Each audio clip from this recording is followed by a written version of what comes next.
우리 한 번 더 옆에 계신 분과 한번 인사 나눴으면 좋겠습니다. 참 잘 오셨습니다. 예. 네. 딱 제가 쳐다만 봐도, 아이고, 힘들게 오셨구나.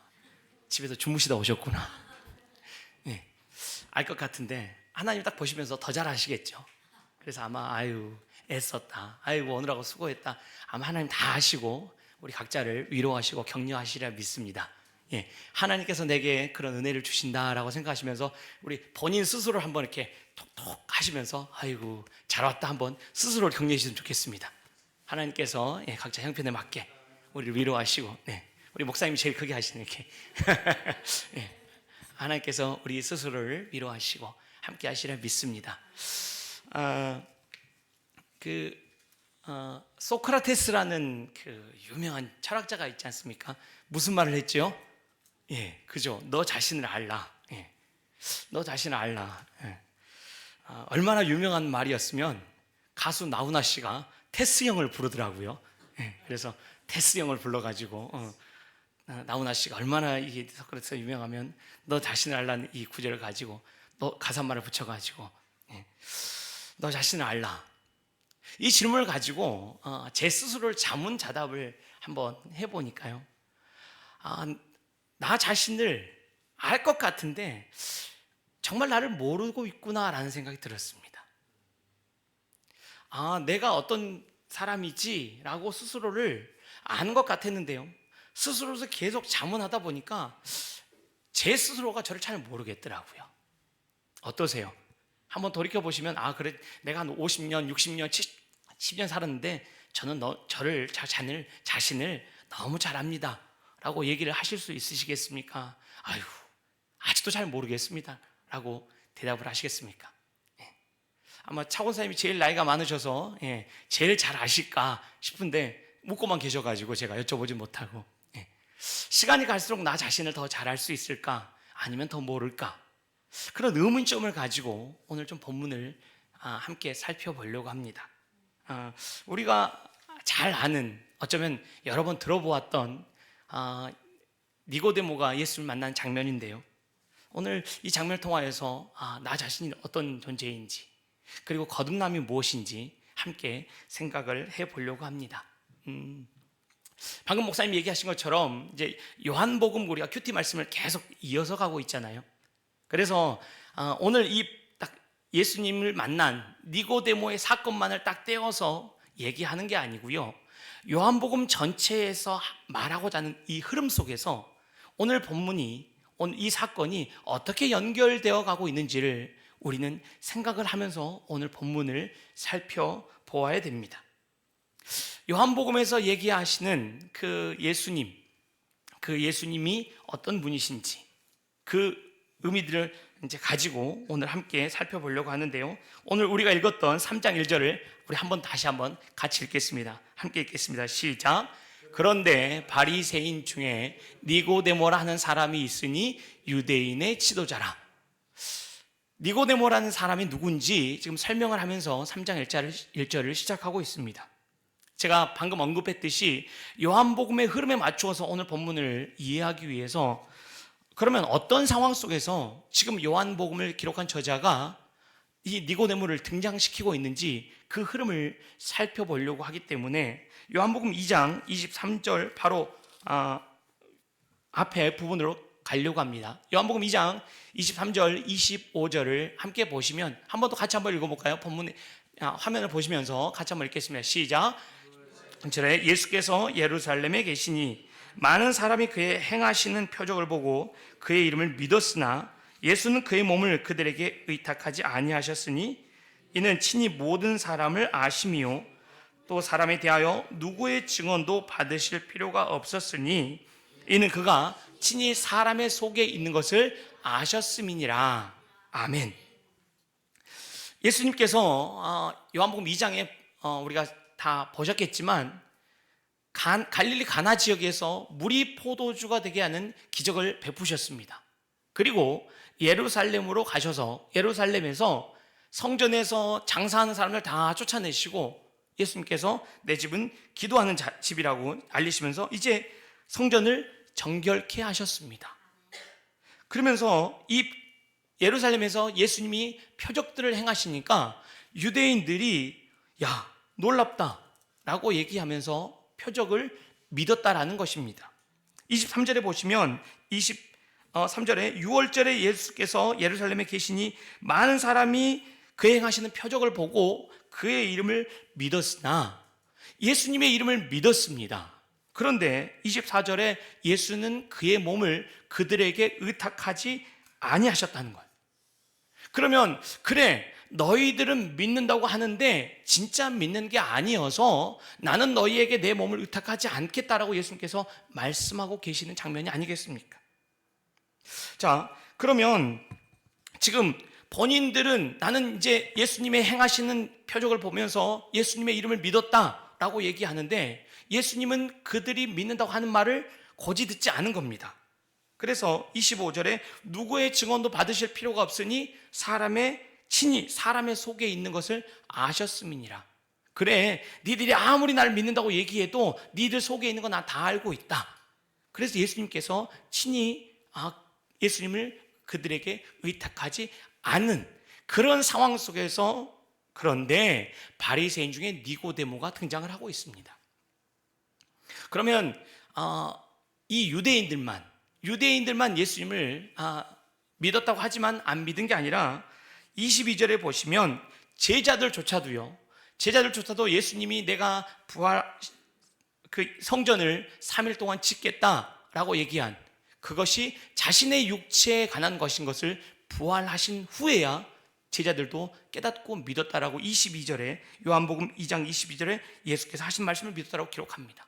그러니까 요한복음에서는 지금 제자들조차도 예수님의 하신 말씀을 믿었다고 하지만 실상은 믿지 못하고 있는 겁니다. 그리고 유대인들도 예수를 이름을 믿었다고 얘기하는데 믿지 못하는 상황 속에서 오늘 니고데모라는 사람이 등장을 하고 있음을 알 수 있습니다.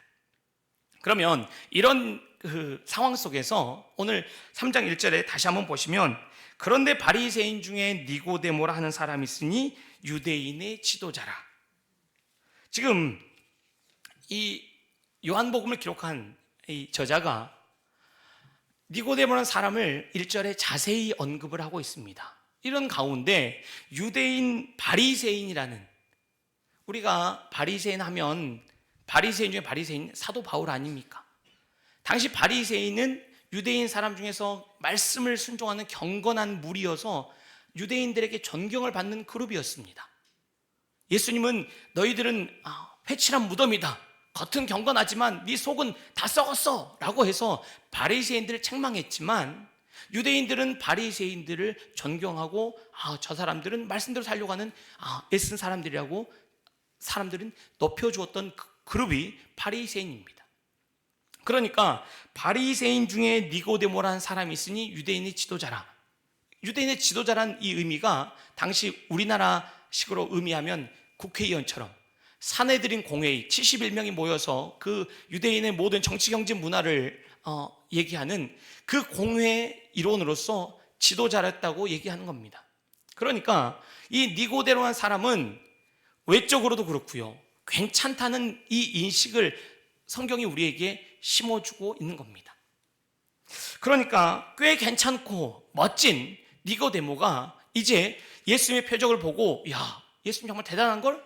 그래 하고 지금 예수님을 찾아온 장면이 3장 1절에 기록되고 있습니다. 2절에 보시면 2절에 그가 밤에 예수께 와서 이르되 랍비여, 우리가 당신은 하나님께로부터 오신 선생인 줄 아나이다. 하나님이 함께 하시지 아니하시면 당신이 행하시는 이 표적을 아무도 할 수 없음이니이다. 역시 똑똑하고 탁월한 사람입니다. 그가 밤에 예수께 와서 랍비여, 선생님, 우리가 보니까 당신은 하나님께로부터 오신 선생님입니다. 이 놀라운 표적은 하나님이 함께하지 않으면 아무도 할 수 없는, 당신은 정말로 하나님이 함께하는 놀라운 선생님이다라고 지금 인정하고 있는 것입니다. 제가 보니까 이 표적은 당신만이 할 수 있는 하나님의 능력자입니다라고 지금 얘기하는 겁니다.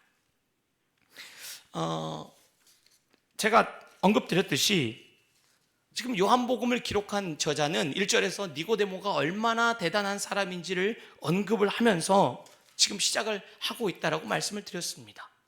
그런데 그가 밤에 2절에 그가 밤에 예수께 와서 지금 이 고백을 하고 있지 않습니까? 시간적으로 밤에 찾아와서 밤이라고 기록할 수도 있었겠고, 또 추측하기는 다른 유대인들 지도자가 아니 니고데모 같은 사람이 예수께 찾아와서 또 그런 얘기하면 좀 다른 사람들이 우습게 할까봐, 좀 창피할까봐 밤에 갔을 수도 있고요.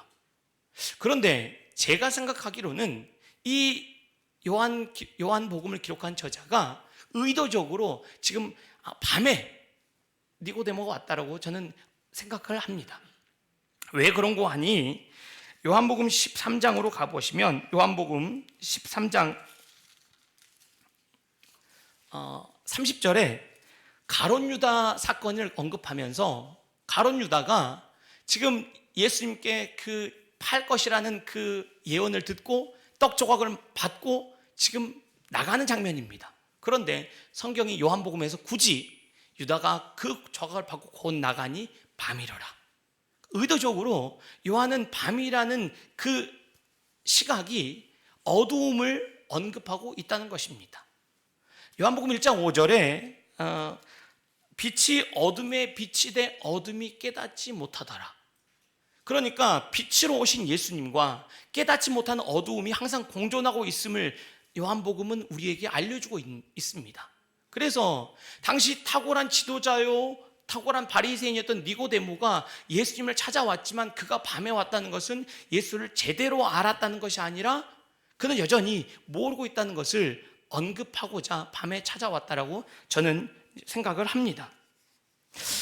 그러면 이 니고데모가 제가 생각할 때 당신은 정말로 탁월한 하나님의 사람입니다, 하나님의 능력을 가지고 이렇게 일을 행했습니다 라고 맞는 얘기를 하고 있거든요. 그러면 이 사람이 이렇게 얘기를 하고 뭐라고 질문을 했겠습니까?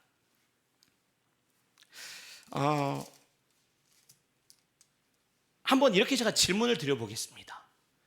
니고데모가 예수님, 당신은 정말 선생님, 하나님이 함께하지만 이 놀라운 표적을 행할 수 없는 놀라운 능력자입니다 라고 얘기를 했을 때 이 얘기를 하고 있는 니고데모가 어떤 사람인지 예수님은 알고 있었을까요? 모르고 있었을까요? 어떻게 생각하십니까? 예수님이 이 니고데모가 탁월한 지도자요, 바리새인이요, 정말로 유능한 존재였다는 사실을 알고 있었을까요? 모르고 있었을까요? 예수님이 다 아시겠죠, 뭐. 단순하게 그렇게 생각하지 마시고 예수님이 과연 이걸 알고 계셨을까, 모르고 계셨을까? 제가 질문을 드리는 이유는, 만약에 한번 생각을 해보십시오. 우리 이몽식 목사님이 이제 설교를 하시려고 하는데 여기에 지금 오세훈 서울시장님이 앉아 계시고 이쪽에 또 국회의장님이 앉아 계시고, 그래서 와서 목사님께 인사를 하는데 목사님이 서울시장도 알고 국회의장도 알면 모른 척 하시겠습니까? 어이구 오셨냐고 인사를 하시겠습니까? 오셨냐고 인사를 해줘야 온 사람이 기분이 안 나쁘겠죠. 만약에 왔는데 목사님이 오든지 말든지 신경도 안 쓰고 목사님 하신 얘기만 하면 주양교회 다음부터는 안 못 가겠네 하지 않겠습니까? 예수님 입장에서 제가 계속 언급드리지만 당시 사회적으로 니고데모는 탁월한 존재였습니다. 예수님이 니고데모를 아셨다라면 니고데모 선생님이 오셔가지고 역시 니고데모 저를 알아주시는군요. 예, 니고데모 어떻게 역시 대단하시군요. 제가 하나님의 함께 그렇게 일하고 있는 줄 역시 니고데모 선생님은 알아주시군요. 대단하십니다라고 니고데모를 칭찬할 법도 같은데 예수님은 아무런 언급이 없으셨어요. 제가 볼 때는 상식적으로 지금 2절과 3절에는 지금 질문이 빠져 있습니다. 왜냐하면 행하시는 표적을 아무도 할 수 없음입니다 라고 뭐라고 질문을 하니까 예수님이 대답을 해야 하지 않습니까? 그런데 2장과 3절에는 니고데모가 질문하는 내용이 없습니다. 당신이 행하신 표적을 보니까 하나님이 함께 하고 계십니다. 그래서요. 그죠? 그러니까 그 다음에 니고데모가 질문을 하니까 예수님께서 라고 대답하여 이르시되 라고 나와야 글의 흐름이 순서상 맞지 않겠습니까? 그런데 오늘 3절 대답을 보시면 뭐라고 질문은 안 나와 있는데 3절 대답을 보시면 예수께서 대답하여 이르시되 진실로 진실로 내게 이르노니 사람이 거듭나지 아니하면 하나님 나라를 볼 수 없느니라. 아니 니고데모가 정말로 맞는 얘기를 했는데 그 얘기에 대해서는 아무런 얘기도 언급도 없으시고 예수님이 진실로 진실로 내게 이르노니 사람이 거듭나지 않으면 하나님 나라를 볼 수 없느니라 라고 대답을 하십니다. 아마 니고데모의 인간적인 입장에서는 저는 기분이 나빴을 겁니다. 예? 제가 하는 얘기는 전혀 반응이 없으시고 저를 무시하세요? 예수님 하실 얘기만 하는 겁니다. 그것도 중요하다고 강조해서 진실로 진실로 내게 이르노니 사람이 거듭나지 아니하면 하나님 나라를 볼 수 없다. 저는 이 본문을 보면서 오버랩 되는 게 마가복음 그 7장에서 수로보니게 여인의 장면이 생각이 났습니다. 수로보니게 여인이 귀신 들린 딸을 고쳐달라고 예수님께 오니까 예수님께서 어휴 이방 여인이 나에게 찾아와서 이렇게 간청하니 내가 바로 고쳐줄게 라고 고쳐주셨습니까? 아니요. 예수님이 어떻게 자녀들의 떡을 개한테 줄 수 있어? 에이 저리 썩 가. 나 못 고쳐줘 라고 예수님이 쫓아냈습니다. 수로보니게 여인이 예 맞습니다. 저는 개입니다. 그런데 개들도 주인의 상에서 떨어지는 부스러기를 먹습니다 라고 예수님이 간청하여서 그 즉시로 딸이 고침받는 기적을 경험했던 것입니다. 니고데모가 예수님 당신은 정말 탁월한 분입니다. 하나님 능력이 아니면 당신은 이런 놀라운 표적을 행할 수 없습니다. 야 대단합니다. 예수님이 그에 대한 대꾸도 하지 않으시고 진실로 진실로 내가 말하는데 거듭나지 않으면 하나님 나라를 볼 수 없어. 너 거듭났어? 거듭나지 않았잖아. 가. 예수님은 오히려 매몰차게 지금 니고데모를 몰아내고 있는 겁니다. 역시 니고데모 선생님 당신같이 고귀한 분이 와서 저를 알아주시고 맞아요 잘하셨어요. 그런데 당신 이렇게 하면 정말 더 좋을 거예요 라고 해주시는 게 아니고요. 니고데모 얘기는 언급도 없으시고요. 사람이 거듭나려면 하나님 나라 볼 수 없으세요. 볼 수 없어요. 당신 무슨 얘기예요? 가세요 라는 얘기라니까요. 마태복음, 마가복음, 누가복음에 다 나와 있는 그 부자 청년 사건이 있습니다. 부자 청년이 예수님께 무릎 꿇으면서 선한 선생님이요 내가 어떻게 하여야 영생을 얻을 수 있겠습니까? 예수님께서 하는 말이 율법대로 다 지켰느냐? 예, 제가 어렸을 때부터 다 지켰습니다. 너 한 가지 부족하다. 네 가진 거 다 팔아서 나를 쫓으라고 하니까 부자 청년이 어떻게 했습니까? 가진 게 너무 많아서 근심하며 돌아갔습니다. 예수님 몰라주시는 거거든요. 내가 이렇게 수고하고 애를 썼고 노력하고 예수님이 알아주지도 않고요. 예수님은 하실 말만 하는 겁니다. 너 다 버리고 해야 나를 쫓을 수 있지. 너 그거 다 소용없어. 예수님께서 이렇게 말씀하시는 겁니다. 오늘 3절에서도요. 니고데모에게 예수님께서 니고데모가 맞는 얘기를 하는 것 같은데 거듭나지 않으면 하나님 나라를 볼 수 없어 라고 제가 생각할 때는 매몰차게 지금 밀어내고 있는 겁니다. 제가 언급했듯이 지금 질문과 대답이 맞지 않다고 얘기를 드렸잖아요. 아마 제가 추측하기로는 이렇게 되어야 맞습니다. 니고데모가 선생님이요 제가 보니까 당신의 모든 표적은 하나님이 함께하지 않으시면 정말로 알 수가 없습니다. 당신은 정말 하나님 능력이 함께한 사람입니다. 그래서 제가 묻습니다. 어떻게 하면 하나님 나라에 갈 수 있습니까? 그러니까 지금 이에 대해서 예수님께서 대답을 하시는 겁니다. 그러면 아이고 당신처럼 고귀한 분이 오셨군요. 당신 너무 잘 알군요. 니고데모 한 것에 대해서 좀 인정을 해줘야지 않겠습니까? 그런데 전혀 언급 없이 거듭나지 않으면 다 필요 없으니까 가세요. 거듭나지 않으면 하나님 나라 들어갈 수 없어요. 당신이 뭐라고 얘기해도요 거듭나지 않으면 당신은 소용없어요 라고 예수님께서 매몰차게 얘기하는 겁니다. 아마 니고데모가 예수님 저 누군지 모르세요? 저 사내들인 공회의에 저 지도자고요. 저 괜찮은 사람이라고요. 저 예수님이 누군지 알고 찾아왔다니까요. 다른 사람은 안 찾아오는데 저는 일부러 찾아왔다니까요. 예수님 그런데 저를 이렇게 푸대접하세요? 알겠어요. 됐습니다. 하고 부자 청년처럼 갈 수 있었다니까요. 그런데 니고데모는 가지 않고 엉뚱한 질문처럼 보이는 얘기를 하고 있습니다. 4절 한번 볼까요? 4절 같이 읽겠습니다. 시작. 니고데모가 이르되 사람이 늙으면 어떻게 날 수 있사옵나이까? 두 번째 모태에 들어갔다가 날 수 있사옵나이까? 우리가 생각할 때는 바보 같은 질문이지요. 근데 니고데모 입장에서는 제가 볼 때는 간절한 겁니다. 예? 거듭나지 않으면 하늘 절대 못 간다고요? 제가 했던 이것들, 제가 알아갔던 것들, 제가 쌓아온 경력들, 제가 이력들, 제 모든 삶이 아무것도 아니라고요? 그럼 도대체 어떻게 해요? 이게 말이 안 되거든요. 늙는데 어떻게 다시 엄마 뱃속에 들어가서 제가 다시 태어날 수 있죠? 어떻게 거듭날 수 있습니까? 제게 좀 알려주셔야 됩니다 라고 니고데모가 예수님께 간청하고 있는 겁니다. 생각을 해보십시오.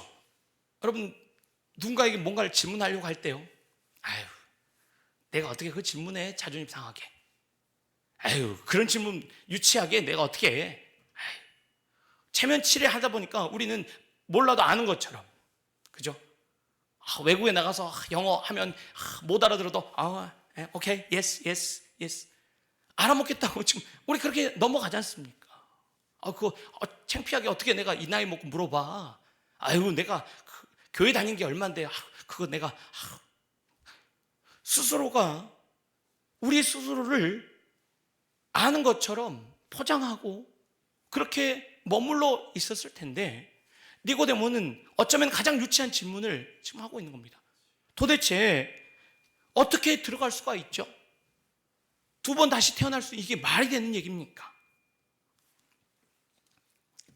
자신의 자존심, 어쩌면 자신의 명예, 심지어 자기가 가져왔던 쌓아왔던 이력들 다 내어놓고 예수님 앞에 이것을 알고 싶어서 지금 묻고 있는 것입니다.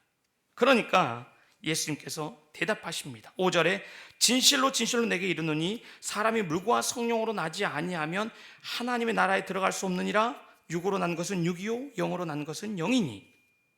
예수님께서 내가 진실로 다시 얘기해 주는데 사람이 물과 성령으로 나지 아니하면 거듭날 수, 하나님 나라에 들어갈 수 없다는 것입니다. 이거 아울링이 나는데 조금만 줄여주시면 좋을 것 같은데요. 자, 그러니까 예수님이 설명을 해 주시는 거예요. 거듭나서 하나님 나라에 가려고 하면, 그렇지, 네가 말하는 것은 육의 방법이기 때문에 그건 도저히 안 되는 거야. 할 수 있는 것은 물과 성령으로 다시 나야 돼 라는 얘기입니다. 그러면 물과 성령으로 나는 게 뭘까? 요한복음 7장 37절에서 39절까지 언급이 되고 있습니다. 같이 한번 읽어볼까요? 요한복음 7장 37절 39절입니다. 시작.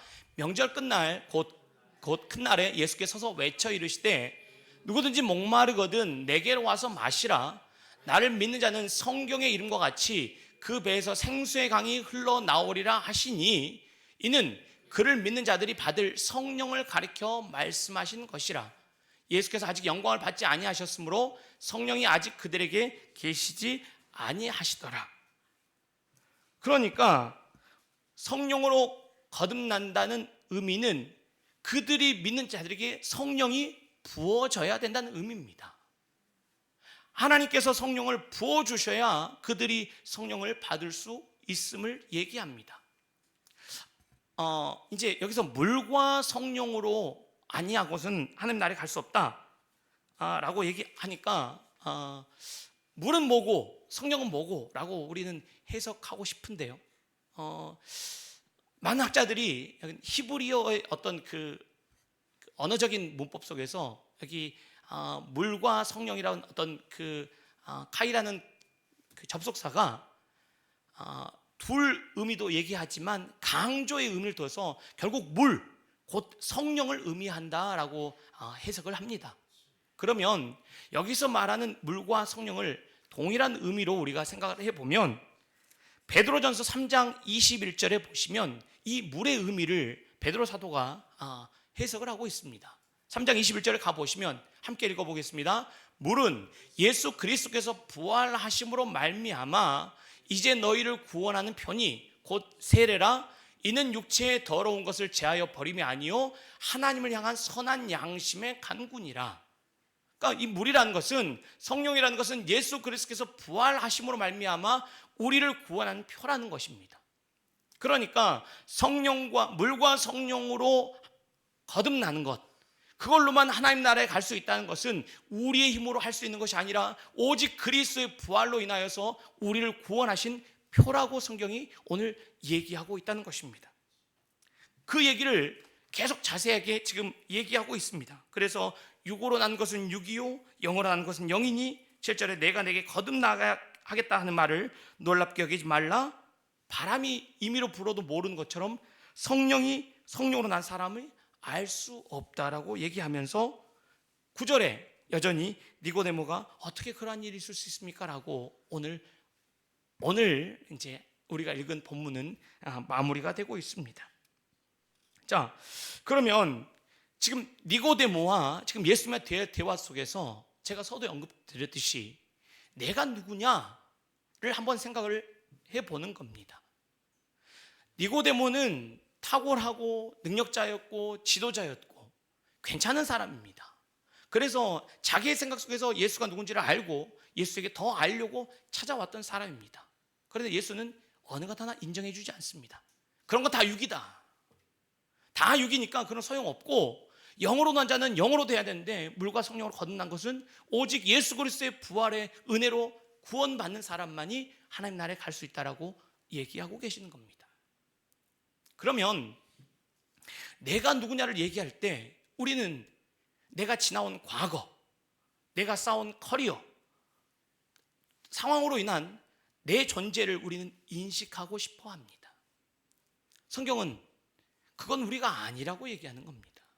하나님의 자녀로서 하나님 나라에 가는 것, 하나님의 그 통치 가운데 하나님의 백성으로서 우리가 살아가는 것은 그런 것들은 다 소용없다라고 우리에게 얘기하고 있는 겁니다. 한번 잘 생각을 해보십시오.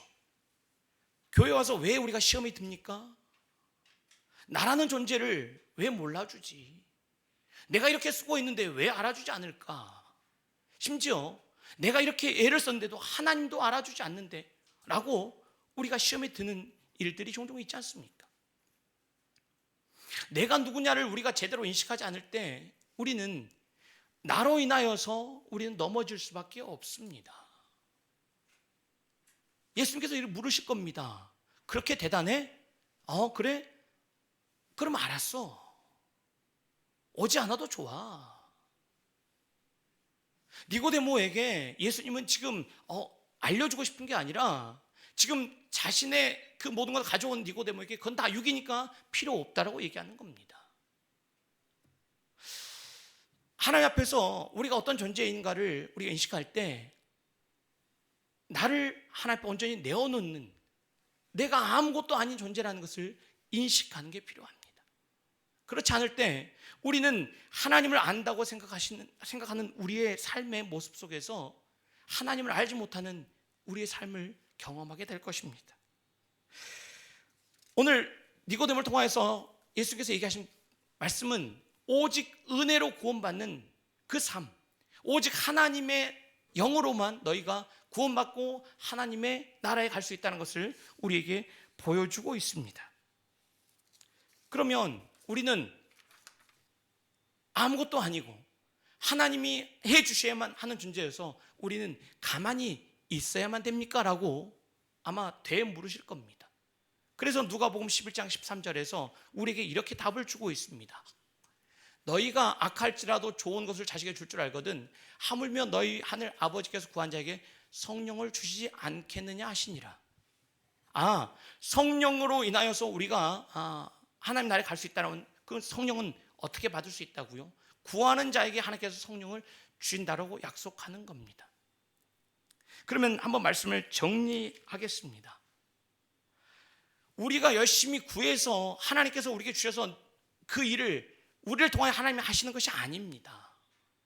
끊임없이 우리는 하나님, 이 죄인데 나를 자각하셔야 됩니다. 사단은 끊임없이 우리를 속삭입니다. 이만큼 했으니까 하나님도 당신을 알아줘야 되고 사람들도 알아줘야 되고 그 교회도 어떻게 권사님을 알아주지 않아? 아유, 그 교회 안 좋은 교회네 라고 우리를 부추긴다니까요. 아니요, 우리가 하나님 앞에 설 때는 끊임없이 하나님, 저는 아무것도 아닌데 내 안에서 내 스스로가 드러내고자 하는 그 모든 것들을 하나님 앞에 내어놓으셔야 돼요. 하나님, 저는 주님이 없으면 아무런 소망 없는 자입니다. 자꾸 우리는 구원의 확신을 가지고 나는 구원받은 자여서 이제 구원받은 자답게 믿음으로 삽시다라고 얘기하니까요, 우리는 거기서 발전이 없습니다. 생각을 바꾸셔야 돼요. 내가 지금까지 해왔던 모든 것들은 다 배설물로 여기시면서 하나님, 오늘도 너에게 하나님께서 은혜를 주시지 않으시면 저는 구원받지 못합니다.